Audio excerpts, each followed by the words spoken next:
नमस्कार बहनों, online classes में आपका हार्दिक स्वागत।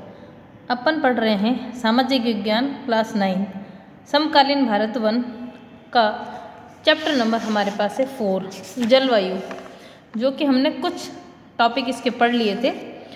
इसके बाद आज अपन पढ़ रहे थे वायु दाब और पवन। उसके बाद हम पढ़ेंगे, देखिए आपके लिखा हुआ है कोरियालिस बल। क्या कह रहा है? कह रहा है पृथ्वी के घूर्णन के कारण उत्पन्न आभासी बल को कोरियालिस बल कहते हैं। इस बल के कारण पवनें उत्तरी गोलार्ध से दाहिनी ओर और दक्षिणी गोलार्ध से बाईं ओर विक्षेपित होती है। इसे फेरल का नियम भी कहते हैं। देखिए कैसे, क्या कहना चाह रहा है। ये हमारे पास जैसे ग्लोब है, मान लीजिए ये जो पृथ्वी घूर्णन करती है, देखिए इस तरह से। जब भी आप देखोगे कि हमारी पृथ्वी इस तरह से घूर्णन करती है तो इसके आसपास एक बल यानी कि एक फोर्स क्रिएट होता है। फोर्स क्रिएट होता है जिसको हम क्या कहते हैं? कोरियालिस बल कहते हैं। आप अगर ग्लोब को या किसी भी चीज़ को इस तरह से घुमा के देखेंगे तो आपको पता चलेगा कि एक फोर्स इसके साथ साथ यानी कि एक बल लगता है, और उसी को हम क्या कहते हैं? कोरियालिस बल कहते हैं। देखिए इसी के कारण ये कहता है पवने उत्तरी गोलार्ध से दाहिनी ओर, यानी देखिए आप सभी को पता होगा ये जो ऊपर है ये हमारे पास उत्तरी गोलार्ध होता है, और ये जो नीचे है पृथ्वी के नीचे का जो पार्ट है वो हमारे पास दक्षिणी गोलार्ध होता है। ये कह रहा है उत्तरी गोलार्ध से आपको क्या कह रहा है कि दाहिनी ओर, यानी कि हम कह सकते हैं कि राइट साइड में। देखिए पृथ्वी के राइट साइड के अंदर क्या आ जाएगी? पवनें उस ओर चलती है। आगे देखिए क्या कह रहा है। भारत की वायु दाब एवं पवन नियंत्रण अद्वितीय है। शीत ऋतु में हिमालय के उत्तर में उच्च दाब होता है। इस क्षेत्र में ठंडी शुष्क हवाएं दक्षिण से निम्न दाब वाले महासागरीय क्षेत्रों के ऊपर बहती है। आप सभी को पता होगा कि हमारे पास उत्तर में, आप सभी ने भारत का मैप देखा ही होगा, नहीं देखा है तो ये देखिए हमारे पास, आप सभी को दिशाओं का ज्ञान होगा। ये हमारे पास पूरब है, ये हमारे पास पश्चिम है, ये हमारे पास उत्तर है, और ये हमारे पास दक्षिण है। आप सभी को पता होगा उत्तर का भाग, ये उत्तर और पूर्व, सामान्यतः उत्तर का भाग ये सारा भाग पहाड़ी है, और यहाँ पर ठंड अत्यधिक पड़ती है। आप सभी को पता होगा। तो इसीलिए ये कह रहा है कि यहाँ पर हमारे पास ठंड ज़्यादा पड़ती है, या हम कह सकते हैं कि वहाँ पर उच्च दाब से निम्न दाब की ओर हवाएं आती है। देखिए आगे क्या कह रहा है आपको? ये कह रहा है हिमालय के उत्तर में उच्च दाब होता है। इस क्षेत्र में ठंडी शुष्क हवाएं दक्षिण में निम्न दाब वाले महासागरीय क्षेत्रों के ऊपर बहती है। यानी हमेशा वायु का ये कारण होता है, या हम कह सकते हैं उसका जो है नेचर होता है कि वह वायु दाब हमेशा उच्च दाब से निम्न दाब की ओर बहती है वायु। ग्रीष्म ऋतु में आंतरिक एशिया एवं उत्तर पूर्व भारत के ऊपर निम्न दाब का क्षेत्र उत्पन्न होता है। इसके कारण गर्मी के दिनों में वायु की दिशा पूरी तरह क्या हो जाती है भाई? परिवर्तित हो जाती है। वायु दक्षिण के स्थित हिंद महासागर के उच्च दाब वाले क्षेत्र में दक्षिणी पूर्वी दिशा में बहते हुए विषुवत को पार कर दाहिनी ओर मुड़ते हुए भारतीय उपमहाद्वीप पर स्थित निम्न दाब की ओर क्या करती है?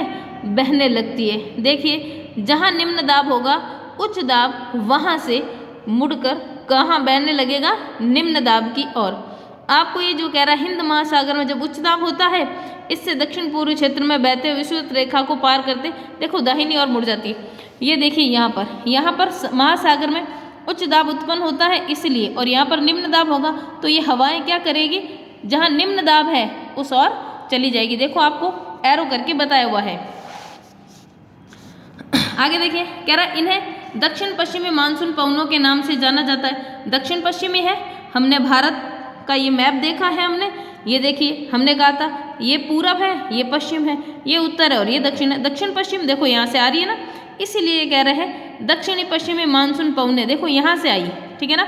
ये दक्षिण का पार्ट हो गया और ये कौन सा हो गया? आपके पश्चिम का पार्ट। दक्षिणी पश्चिमी मानसून पवनों के नाम से जाना जाता है।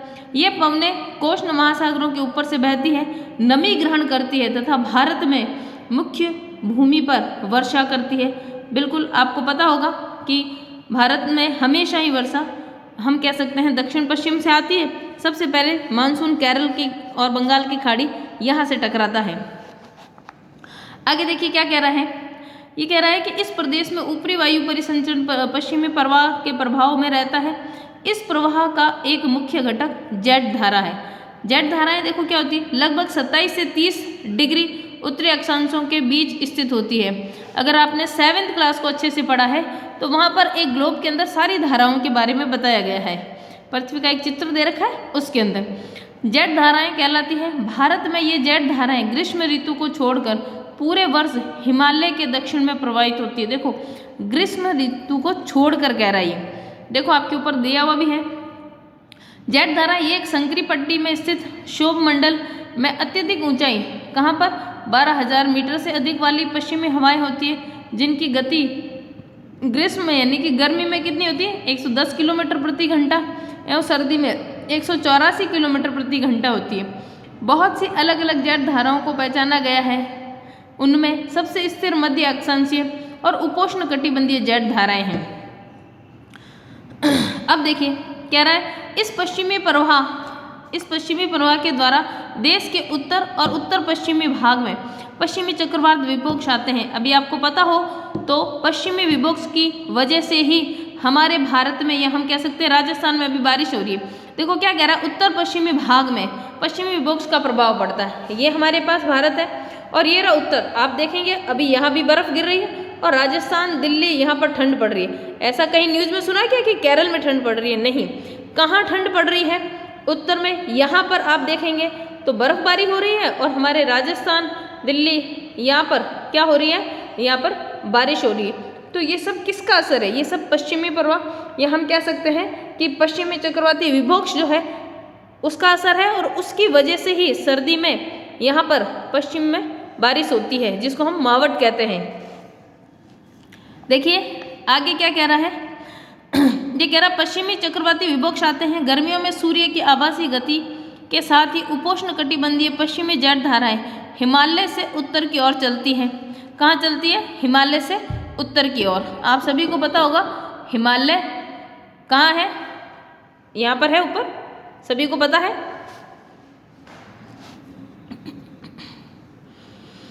ये कह रहा एक पूर्वी जेट धारा जिसे उपोष्ण कटिबंधीय पूर्वी जेट धारा कहा जाता है, गर्मी के महीनों में प्रायद्वीप भारत के ऊपर लगभग 14 डिग्री उत्तरी अक्षांश में प्रभावित होती है। आगे देखिए पश्चिमी चक्रवाती विभोक्ष क्या कहता है, सर्दी के महीनों में उत्पन्न होने वाला, देखो अभी सर्दी चल रही है और आपने खुद ने सुना होगा बहुत ज़्यादा बर्फबारी हो रही है, प्लस राजस्थान में कई जगह बारिश हो रही है। पश्चिमी चक्रवाती विभोक्ष भूमध्य सागरीय क्षेत्र में आने वाला पश्चिमी प्रवाह के कारण होता है। यह प्राय भारत के उत्तर और उत्तर पश्चिमी, मैंने अभी आपको बता दिया, उत्तर और उत्तर पश्चिमी क्षेत्रों को प्रभावित करता है। ये वाले क्षेत्र, ये भारत के उत्तर, ये वाला भाग और ये उत्तर पश्चिमी, सभी को पता है दिशा, ये पूरब, ये पश्चिम, ये उत्तर और ये दक्षिण। तो ये कह रहा है उत्तर और पश्चिमी भाग को प्रभावित करता है। अभी ये इलाके प्रभावित है, यहाँ बर्फ गिर रही है और यहाँ पर बारिश हो रही है। देखिए आगे क्या कह रहा है, उष्ण कटिबंधीय चक्रवात मानसूनी महीनों के साथ साथ अक्टूबर और नवंबर के महीने में आते हैं। अभी सर्दी के महीने चल रहे हैं और आपने इससे पहले अक्टूबर नवंबर में भी देखा होगा कई बार बारिश हुई है और बर्फ गिरी है। तथा यह पूर्वी प्रवाह के एक भाग होते हैं, इस देश के तटीय क्षेत्रों को प्रभावित करते हैं। क्या आपने आंध्र प्रदेश एवं उड़ीसा के तटों पर उनके द्वारा किए गए विनाश के बारे में पढ़ा और सुना है?